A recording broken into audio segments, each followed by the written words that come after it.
এখনো পর্যন্ত ওলামাদের ভিতরে সমস্যা মেটেনি যে 12ই রবিউল আউয়ালে আল্লাহর নবী জন্মগ্রহণ করেছিলেন না 9 রবিউল আউয়ালে আল্লাহর নবী জন্মগ্রহণ করেছিলেন, তাই তো? এই নিয়ে এখনো পর্যন্ত সমস্যা। মানে আপনার জন্মগ্রহণের ব্যাপারে পাড়ার হাঁস মুরগি পর্যন্ত খবর রাখে না, রাখে? কেউ রাখে? রাখে না। আপনাদের স্কুলের যে হেডমাস্টার, ওনার জন্ম তারিখ কবে এটা নিয়ে মানুষের মাথা ব্যথা আছে? নেই। আপনার মাদ্রাসার প্রধান শিক্ষক, ওনার জন্ম তারিখ নিয়ে আপনাদের মাথা ব্যথা আছে? নেই। কিন্তু পৃথিবীর একজন দামি মানুষ, ইতিহাসের পাতায় স্বর্ণ অক্ষরে যার নাম লেখা, এই মানুষটি অটোমেটিকলি সমালোচনার পাত্র হবেই এবং বিতর্কের পাত্র হবে, এটাই চূড়ান্ত।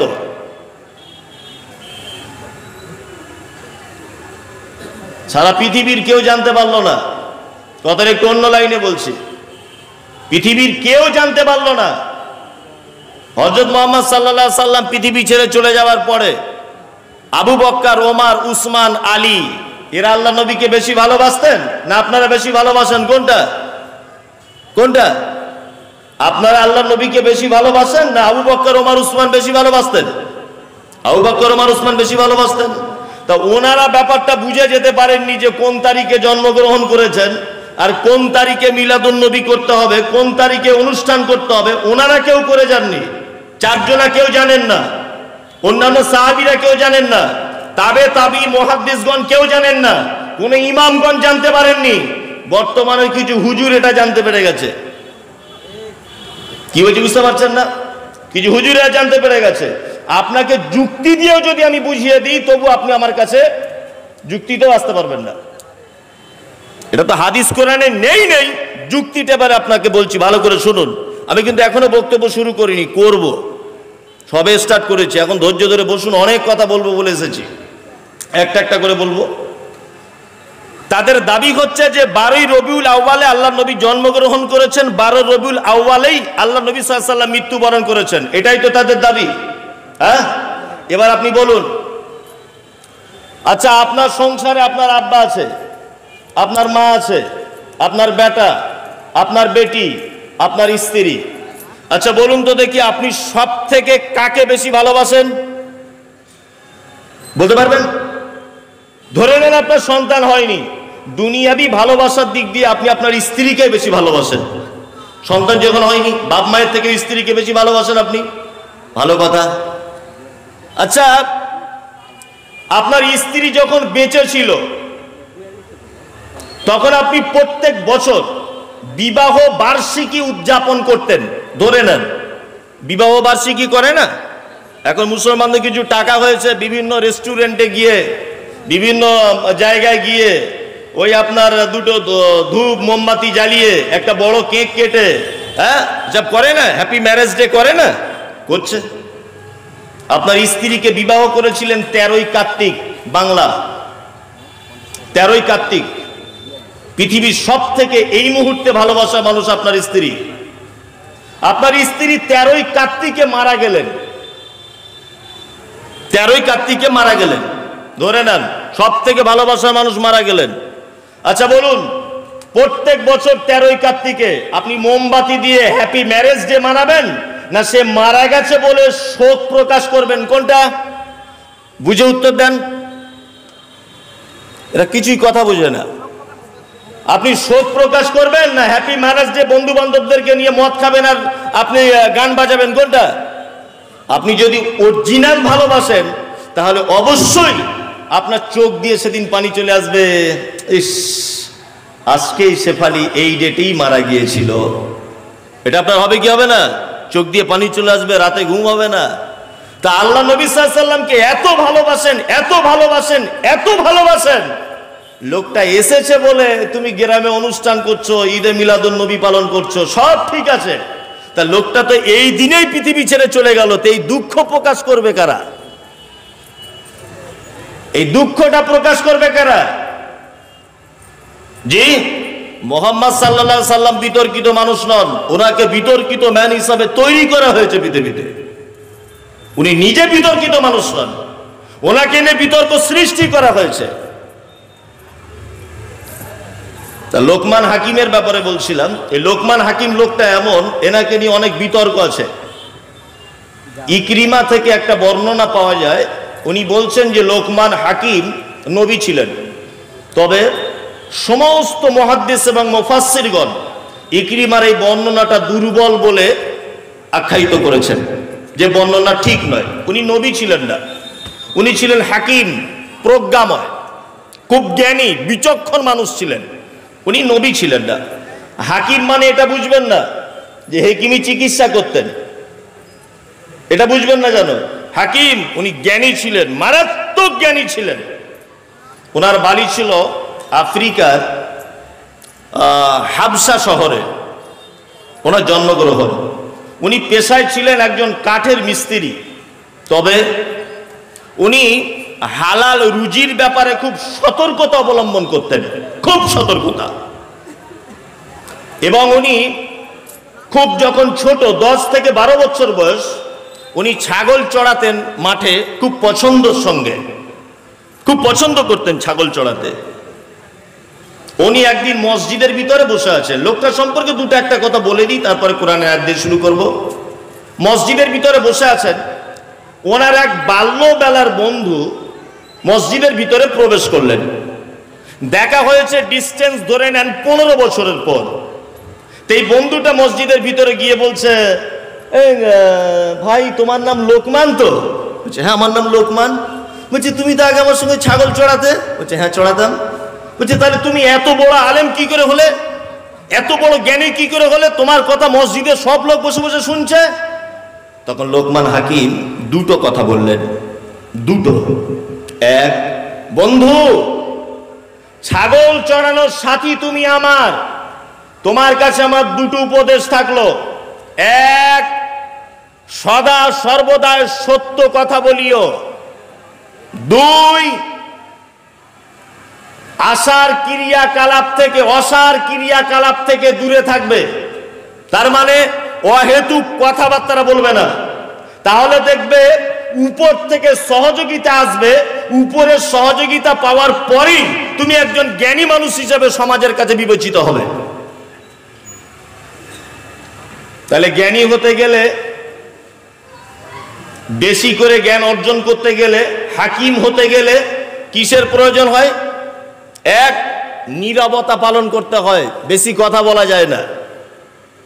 অনেক মানুষ আছে দেখবেন জুম্মার দিন মসজিদ থেকে বার হয় আর মসজিদের মেন গেটে দাঁড়ায়, সব লোক যখন বার হচ্ছে ও তখন চিল্লে চিল্লে বলে, এই ইমাম সাহেব কেমন খুতবা দেয়, আজে বাজে, কিছুই বুঝি না, আজকে কেন 5 মিনিট দেরিতে আজান হলো, এই সেক্রেটারি টাকা মেরে দিয়েছে।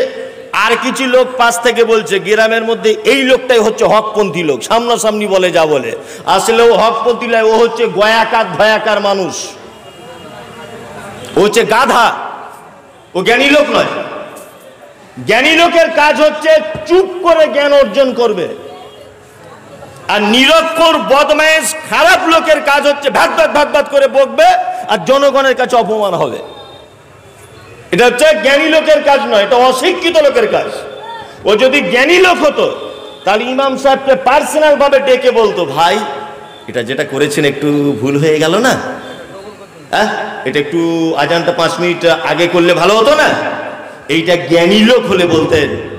উনি বদমাইশ খারাপ লোক, এই কারণে উনি কথা বলছেন, ধাত ধাত ধাত ধাত ধাত করে বকছে। লোকমান হাকিম বলছেন লোকটাকে, ভাই জীবনে যদি কিছু করতে চাও দুটো কাজ করিও। আমিও রাখাল ছিলাম, আজকে আল্লাহ আমাকে এখানে পৌঁছেছে দুটো কারণে। এক, সদা সর্বদাতে সত্য কথা বলিও। দুই, আশার ক্রিয়াকলাপ থেকে দূরে থাকিও। ভাই আল্লাহ তোমাকেও ইচ্ছা করলে এই জায়গাতে পৌঁছে দিতে পারে। আর একটা কথা বলে দিই, এটাও জেনে রাখা খুব বেশি ভালো হবে। এটা আবু দারদা থেকে একটা বর্ণনা পাওয়া যায় যে আল্লাহ সুবহানাহু ওয়া তাআলা লোকমান হাকিমকে দুটো কাজের এখতিয়ার দিয়েছিলেন। দুটি কাজের, কটা? দুটি। এক, যে লোকমান তুমি নবী হবে না তুমি হাকিম হবে, যে কোনো দুটোর মধ্যে একটা বেছে নাও। লোকমান হাকিম তখন চিন্তা ভাবনা করে বলছে, না আমি নবী হব না, নবী হলে বাবা দায়িত্ব বেশি, তাহলে আমি কি হব? না আমি হাকিম হব, আমি জ্ঞানী হব, আল্লাহ তাআলা ওকে জ্ঞানী করলেন। তা লোকমান হাকিমকে পরবর্তীতে জিজ্ঞাসা করা হচ্ছে, লোকমান হাকিম তুমি নবী না হয়ে ভাই জ্ঞানী কেন হতে গেলে? তখন লোকমান হাকিম বলছেন যে আল্লাহ নিশ্চয়ই আমার নবী হওয়াটা ভালো মনে করেন না। তাছাড়া কই অন্যান্য নবীদের ব্যাপারে আল্লাহ এই কথা বলেন না, অন্যান্য মানুষদের ব্যাপারে আল্লাহ এই কথা বলছেন না যে তুমি নবী হবে না ডাক্তার হবে, তুমি নবী হবে না মাস্টার হবে, এই কথা জিজ্ঞাসা করছে না। আমার ব্যাপারে জিজ্ঞাসা কেন করছে যে তুমি নবী হবে না জ্ঞানী হবে? লোকমান হাকিম তখন উপদেশ দিচ্ছে জিজ্ঞাসকারীকে, শোনো একটা উপদেশ তোমাকে দিই, প্রার্থী যদি কেউ হয় নিজে ইচ্ছাতে, এক কথায় দায়িত্ব পাওয়ার প্রার্থী যদি কেউ নিজে ইচ্ছাতে গ্রহণ করে, শুনে রেখে দিও ভাই আল্লাহর রহমত বলে কিছু থাকে না তার কাজে। আর যে মানুষ প্রার্থী হওয়ার যোগ্য অথচ প্রার্থীর কামনা করে না, ওই লোককে যদি জোর করে যদি তার উপরে দায়িত্ব চাপিয়ে দেওয়া হয়, তাহলে তার কাজ এবং কর্মে তার কথাতে আল্লাহর রহমত বর্ষণ হয়। তার মানে কি বুঝলেন এই কথাটা? লোকমান হাকিমের উপদেশ কি বুঝলেন? কিছু বুঝলেন? বুঝলেন না। উনি বলতে চাইছেন, আমাদের গ্রাম্য সিস্টেম দিয়ে বলি তাহলে আপনাকে বোঝাতে সুবিধা হবে। আচ্ছা বলতে পারেন যে আমাদের সারা ভারতবর্ষের, সারা পশ্চিম বাংলার, আপনাদের গ্রামে আজকে এত অবনতি কেন? এটা বলতে পারেন?